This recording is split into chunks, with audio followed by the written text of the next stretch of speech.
The film starts with a group of men with jockster covers breaking into the bank where the crowd has a huge part of their cash reserved. It starts with 5 comedians, each getting a cut of the crown jewels. They recommend that a 6th individual from the posse nicknamed the Joker, who did the preparation, however passed on the burglary, doesn't merit a cut. As the burglary goes on, the jocksters start to kill each other to get a bigger cut until a school transport crashes through the mass of the bank, killing another comedian. The hard bank director, who was himself shot with a programmed weapon after he attempted to take out the jocksters with a shotgun, lets the leftover comedian know that he doesn't have the foggiest idea who he is managing. The comedian bows down and tells the broker, "I accept anything that doesn't kill you, basically makes you stranger," then eliminates his cover to uncover that he personally is the Joker. Joker places a projectile into the investor's mouth and loads up the transport, leaving a rope connected to the pin. The transport pulls out with the bank's all's money, and the pin jumps out. It is only a gas explosive. The Joker joins a long queue of school transports, leaving the scene as the police show up. Gotham is then seen around evening time with lawbreakers reluctant to perpetrate wrongdoings under the vigilant indication of the bat signal projected onto the mists. We see Lieutenant James Gordon monitoring the bat signal, sitting tight for Batman with Det. Ana Ramirez, who inquires as to whether he's coming. Gordon makes sense of that it is okay in the event that he isn't, trusting that he is occupied somewhere else. He gets some information about Ramirez's mother, who's in the emergency clinic. In the meantime, in a parking structure, the Scarecrow, still on the loose in the wake of getting away from Arkham Refuge, is haggling with the Russian crowd individuals, drove by the Chechen, over the offer of a portion of his trepidation prompting drugs. The deal is intruded on when a portion of Gotham's residents dressed as Batman want-to-bes start taking shots at the men. As he gasses one of the phony Batmen with his brain-changing medications from his sleeve, the Scarecrow takes note of that they are not the genuine Batman, since Batman could never utilize a weapon. Out of nowhere, the Batmobile tumbler crashes through a blockade, and Scarecrow noticed, "Now we're talking." The Batmobile, pre-modified to linger and afterward threaten, fires rockets into a close-by office, sending the excess mobsters running. The genuine Batman shows up on the scene and twists the rifle barrel of one of the want-to-be Batmen prior to taking him out. The Chechen sends his Rottweilers to go after the Batman, and as Batman saves them, he takes the canines out subsequent to being gravely chomped in the arm.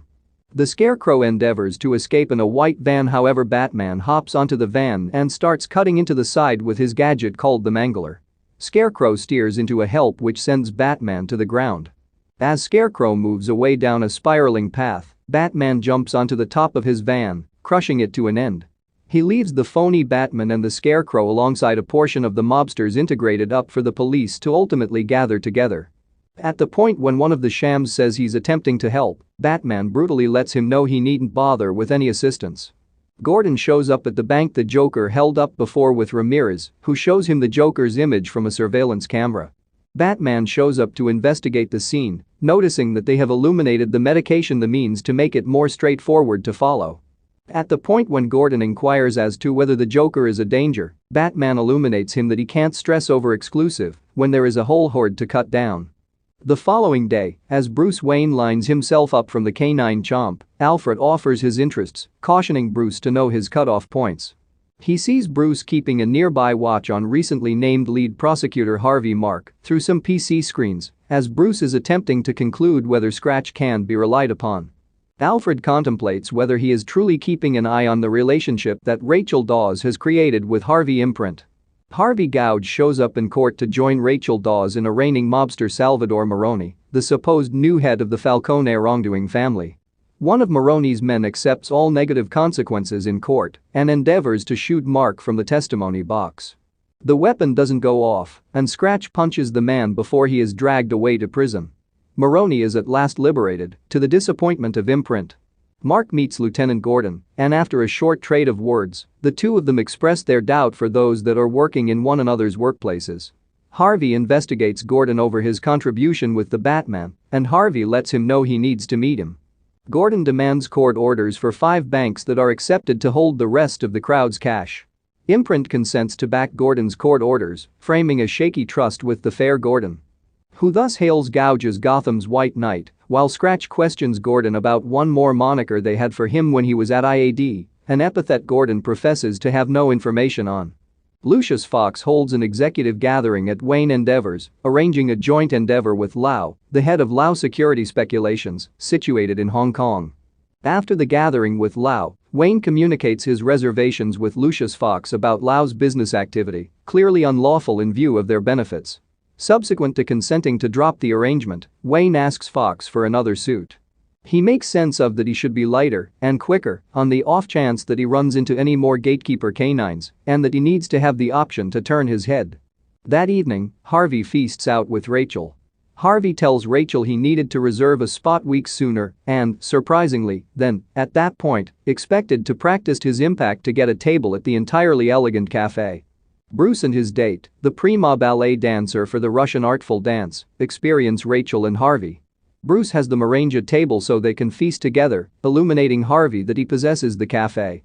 From the outset, Bruce appears to be desirous and compromised by Harvey in light of the way that he is dating his own old flame, yet Harvey makes sense of how he upholds crafted by Batman and values his assistance. Bruce shifts his perspective and illuminates Harvey that he expects to toss a huge asset raiser for him. In the meantime, all of the top Horde individuals are having a confidential gathering in an eatery kitchen. Due to their inside sources in the police, they knew that the banks that their cash was reserved in would have been looked. Lau appears to them on a TV screen from his plane returning to Hong Kong. He illuminates the Horde that all regarding their cash has proactively been moved to a solitary secure area, similarly as Lieutenant Gordon and company are looking through the banks, tracking down only the illuminated follow cash. At the point when the Chechen communicates worry over the man with the Jockester Cosmetics taking $68 million from one of their banks, Maroney excuses him as only no one important.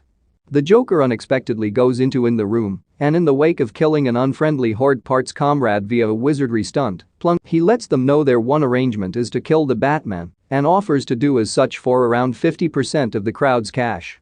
He cautions them about Lau, saying he knows a big mouth when he sees one, provoking Lau to switch off his screen. The crowd giggles, and as one of the mobsters, Romp, ascends from his seat and compromises the Joker opens his jacket, uncovering explosives. Romp lets the Joker know that he's putting a cost out on his head.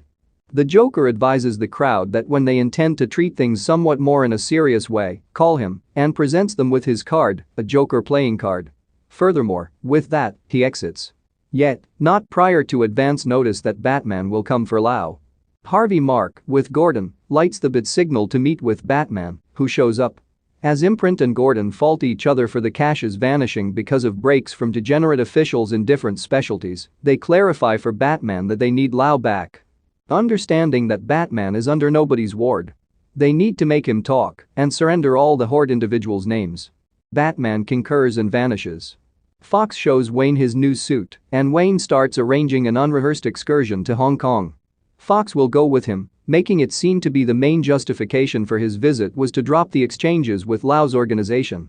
Frolic is playing pool with a portion of his partners until one of them educates him that a gathering regarding criminals have killed the Joker and has the body.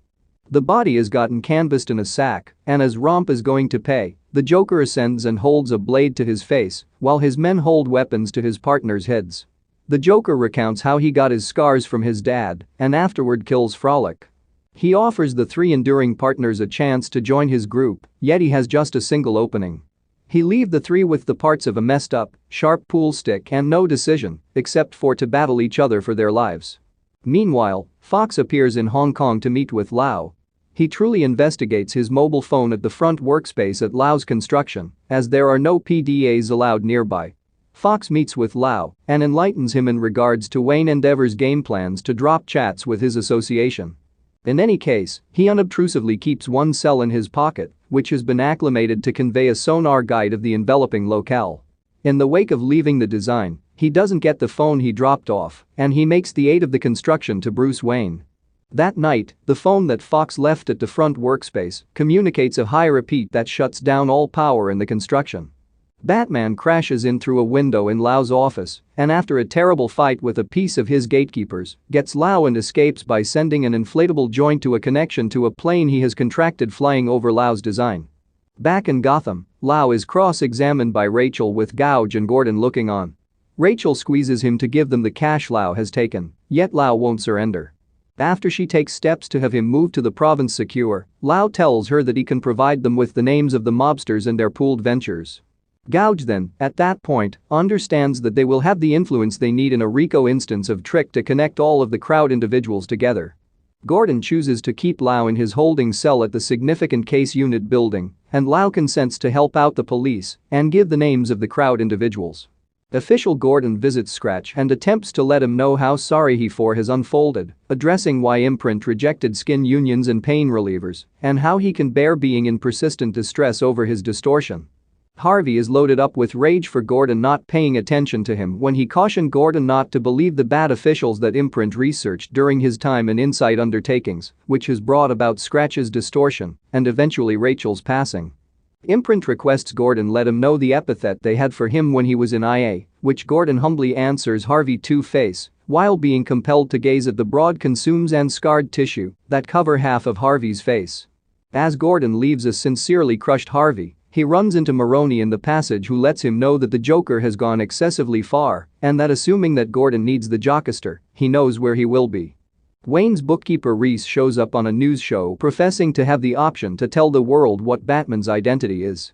He lets Gotham know that he will uncover Batman's personality, however before he can, the Joker brings into the show, saying that he doesn't believe this attorney should destroy his good times. That's what he says in the event that the legal counselor isn't killed in no less than an hour, he will explode a clinic.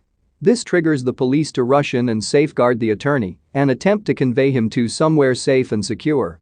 Simultaneously, other police are emptying every one of the medical clinics in Gotham City. At the point when they get to Gotham General, a cop endeavors to clear a medical caretaker in Harvey Mark's room, which then ends up being the Joker, and he kills the cop. He then, at that point, clarifies for Two-Face how he really wants to present a little turmoil and disorder, that cutting down every one of the great individuals on the planet, and how it's all fair is so natural. Joker loosens Two-Face and gives him a gun. Two-Face, twisted on vengeance and presently accepting all that on the planet ought to be chosen by some coincidence, flips the twofold gun to choose whether or not to shoot Joker, which Joker concurs is not out of the question. However, we don't see it. The coin clearly arrives on the spotless side, since the following scene shows Joker leaving Gotham General Clinic as it explodes behind the scenes. A short time later, the Joker shows up on television once more, driving Grab GCN columnist Mike Engel to peruse out his arrangements. He peruses that Gotham City presently has a place with the Joker, beginning that very evening. Anybody that would rather not be a piece of his game ought to leave now, however they will struggle with leaving the city by the extensions. He insinuates the way that something important planned to happen that very night. During which, Two-Face enters a neighborhood bar where criminal investigator Wuertz, the messy cop that had gotten him after the Joker was caught, hangs out. Subsequent to addressing him, he flips the coin which lands on the grimy side, and he kills Wuertz. Simultaneously, Batman utilizes Fox's PDA sonar innovation to transform each and every phone in Gotham into a sonar gadget, offering him the chance to keep an eye on everybody in Gotham. He calls Fox in and advises him to screen the screens and give him refreshes on the Joker's area when he sees him. Fox is horrified that Batman would utilize his innovation to keep an eye on the residents of Gotham and hesitantly consents to help, expressing that the machine should be obliterated after the Joker is caught or he should resign. Batman advises Fox to enter his name into the control center when the mission is finished. Two-Face keeps on addressing crowd individuals, attempting to uncover the personality of the grimy cop that captured Rachel. While facing Maroney in Maroney's vehicle, he discovers that the other cop is Ramirez. He then flips the coin for Maroney, which lands on the spotless side. Fortunate man, he comments before he flips it once more. It lands on the filthy side and he locks in and states, yet entirely he's not, as he shoots Maroney's driver, making the vehicle drift away from the street and crash into the dockyards. In the interim, two huge ships pass on Gotham because of the Joker's threatening statements. One is occupied by crooks that Harvey and Gordon helped set aside, the other is loaded with guiltless residents, the city's extensions evidently being set up with explosives. While cruising off, the two boats totally lose all power and their motors pass on. The two ships at last understand that there are explosives thrown about the boat, and the two of them track down detonators. It is as of now that the Joker's voice is heard over the amplifier of the two ships, and he illuminates them that they are part regarding a social trial. The detonator on each boat is for the other boat. One ship should press the button and obliterate the other boat by 12 p.m., Or probably the Joker will annihilate the two boats. This achieves a lot of tumult in the two boats and a ton of soul looking through about profound quality and about if anybody would really do something like this. Simultaneously, the two boats are as yet discussing how to manage the detonators. On the criminal ship, one of the biggest and meanest looking convicts gives a discourse about the superintendent holding the trigger, not knowing how to take life, then, at that point, goes up to the superintendent and requests to take the trigger so he personally can do what the superintendent ought to have completed 10 minutes prior. The superintendent hands the convict the trigger, and the convict instantly tosses it out of the ship, making it inconceivable for anybody on the convict ship to explode the guiltless ship.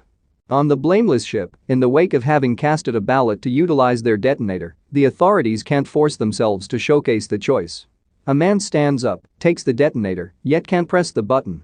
At 250 52nd Street, Gordon arrives to see Two-Face holding his family hostage. Two-Face knocks him to the ground and tells him that he's going to make him suffer just as he did, as he grabs his young son Jimmy and prepares to flip the coin for his fate. Batman arrives and tells him to stop and to blame the people responsible for Rachel's death. So then Two-Face flips the coin for Batman, which lands on the dirty, scarred side, and Two-Face shoots him. He then flips the coin for himself and it lands on the clean side. As he's flipping the coin for Gordon's son, he tells Gordon to lie to the boy and tell him that everything will be alright, just as Dent himself had to tell Rachel earlier, seconds before she was killed. Batman gets up and tackles him, and they fall off of the building together.